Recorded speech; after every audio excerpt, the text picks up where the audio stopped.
Hello everybody and welcome back to my channel. Det er ret sent. Det er klokken snart 9:30 om aftenen, og jeg er sulten. Jeg skal være ærlig. Jeg har bare stenet set YouTube og havde ikke opdaget, hvad klokken var. Så jeg havde ikke lige set, at jeg skulle spise aftensmad og til medicin. Så det er det, jeg gør nu. Jeg skal lave aftensmad. Her har jeg varmet noget pasta. Og så har jeg, hvad hedder det her? Bønnespirer, bønner og bambus, som jeg har varmet op.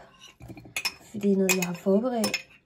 Og så er jeg i gang med at vaske mine grøntsager. Eller en grøntsag. Jeg ved ikke, om I kender dem her. Like, it's pretty good. Hvor er min kniv? Og så skal jeg også lige ordne noget spinat om lidt, men jeg vil godt have, at spinaten skal være kogt. Hedder det blancere? Ja, jeg skal lige blancere dem. Jeg kan ikke lige huske, hvad ordet er, men jeg er ret sikker på, at det blancere. Okay, jeg skal lige dem her i mindre stykker. Og så har jeg lavet en like min egen-agtig sauceting. Det er bare, der er olivenolie, olivenolie i, og sesamolie, vand, soja, sukker og lidt peber. Og den ryster jeg så, inden jeg bruger den, og så ned i mine salater, eller i mine eller det her pasta, jeg tænker noget. Like, it's not gonna look good, but it tastes delicious. Fordi det er ligesom alle de ting, jeg kan lide blandet sammen. Og jeg prøver ligesom at spise noget andet end kun ketchup. Altså at spise ketchup de dage, hvor jeg faktisk ikke kan lide noget.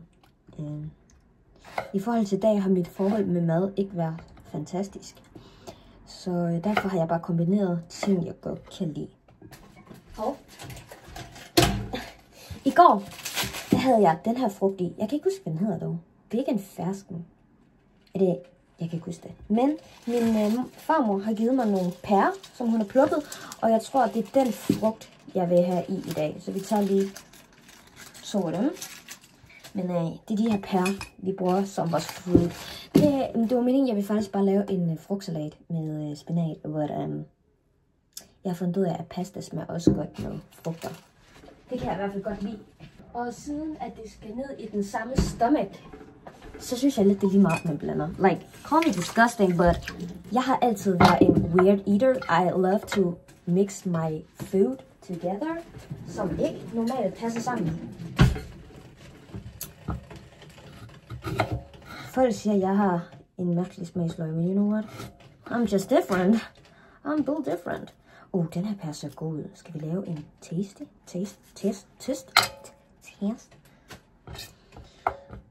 Okay, jeg skal lige finde ud af, hvordan. Okay, vi gør lige sådan her. Vi laver dem til cubes, tror jeg. Men sådan nogle lidt mini cubes. Ved jeg ikke. Kan I se det? Cube. Okay.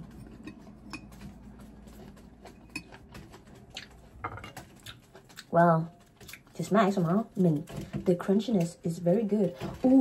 Den her pære, der minder mig lidt om den der asiatisk pære. Den der gule pære. Hvide pære. Store hvide pære. Yo, what is going on? Am I burning something? I just want to cook some water. I dag, der har jeg faktisk ikke spist så meget. Jeg spiste faktisk en nudel. Og så har jeg spist popcorn. Og en astronautis. En mini astronautis. Den ser sådan ud. Men den var ikke god. Det er Cola Lemon, tror jeg. Jeg synes ikke, den var så god, honestly. Well, jeg vil give jer en update på min avocado, men if I'm honest, nothing had. Altså, den ligner nøjagtigt den samme som sidste uge. Jeg har fået en ny kop, som jeg har købt i sidste uge i genbrug. I'm gonna use this mug. This mug is special. Jeg samler jo specielle mugs. Like, jeg kan godt lide takeover. Så jeg har overvejet, at jeg skulle tage lidt shots i eller noget. Jeg drikker det bare alcohol-free, because we like alcohol-free too. Nå, nu er det begyndt at sådan like steam, so I'm gonna put my spinatus in here.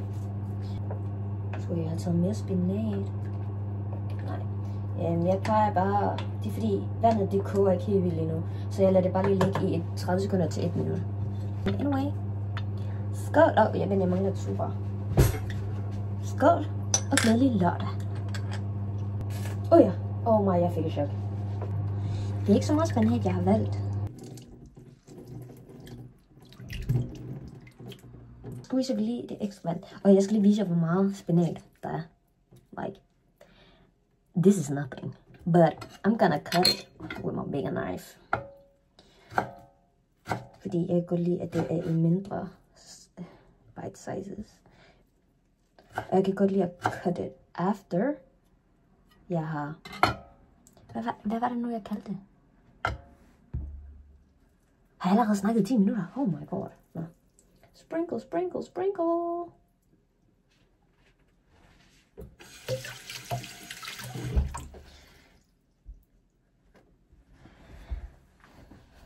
Og now to the best part. Well, jeg tror faktisk, at jeg vender lige kameraet om, så I kan se med. Please don't judge what I eat, because it doesn't always look good. But I promise you, it tastes good. Men jeg kan ikke åbne den her. Sådan der. Og så plejer jeg bare at measure with my heart. Og det var nok for meget. Mit hår ser ikke lige det bedste ud på drengen. Det skal lige blande det godt. Anyways, I just wanted to make a video. My hair is looking crazy. Det er fordi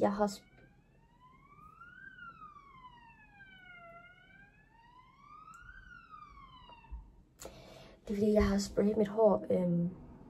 So like, oh, did you guys see the light? No, so they're a little crazy, but like,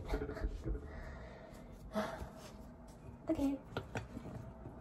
Oh, let's pray and eat.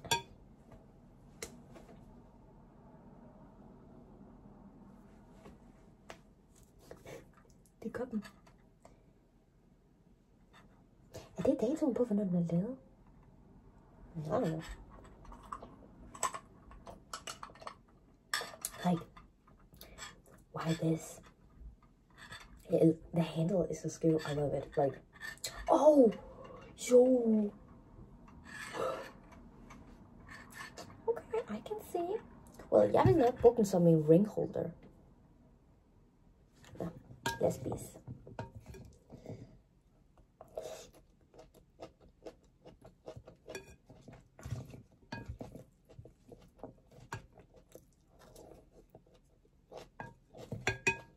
Jeg ved godt. Og jeg sagde, at det måske ville blive for saltet. Der er faktisk ikke smag. Jeg putter lige 2 skud.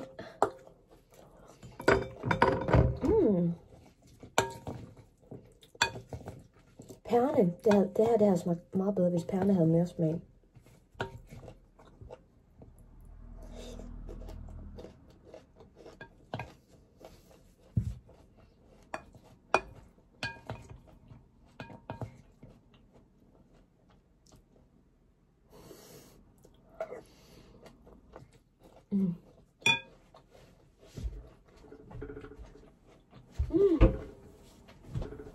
Jeg skal lige vise jer noget.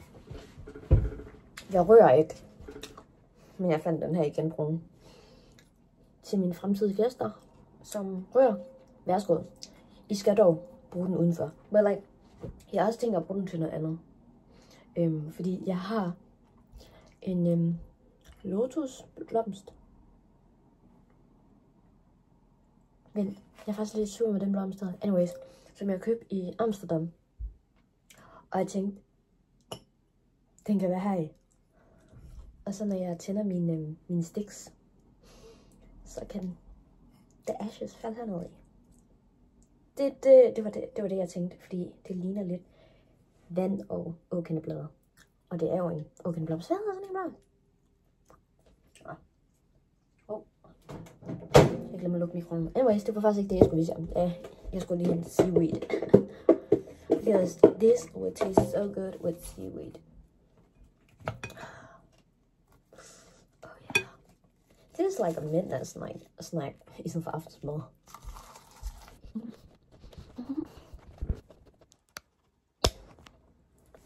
Jeg elsker, når mad gør mig glad. Fordi det er ikke alt mad, der gør mig glad. Men det her, det kan noget.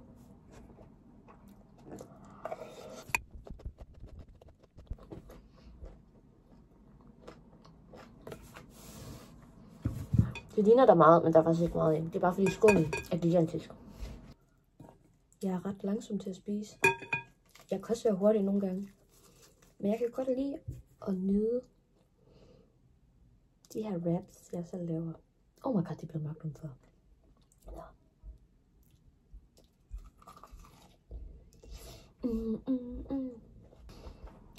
Sjovt nok. Så smager seaweed godt med pasta. Sesamolien er noget det bedste. Anyways, jeg vil lige spise færdig. Og så ser vi lige, hvor lang den her video bliver.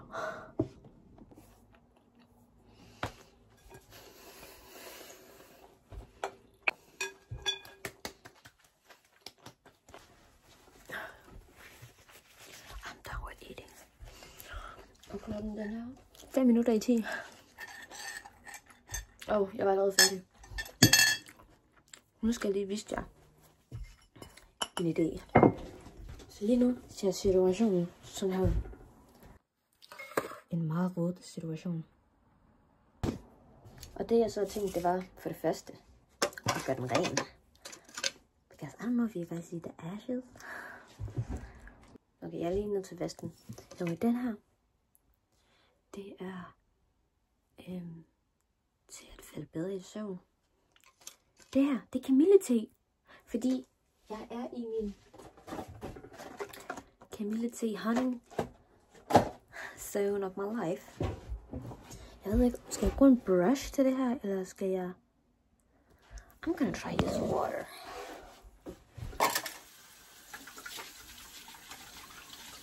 And that was actually not that hard. Because look at how clean it is. It's just super wet. Hvad er det, de her sticks, det hedder? Jeg har glemt det. Whatever. Okay, prøv at se her. Oh, that is so perfect. Så i stedet for at have en cigaret, så skal vi have sådan en her. Nå, men jeg har tænkt at tænde den her et lille øjeblik.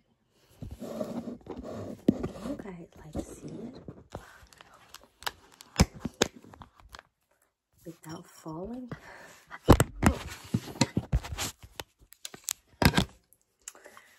Just when we're talking about not falling.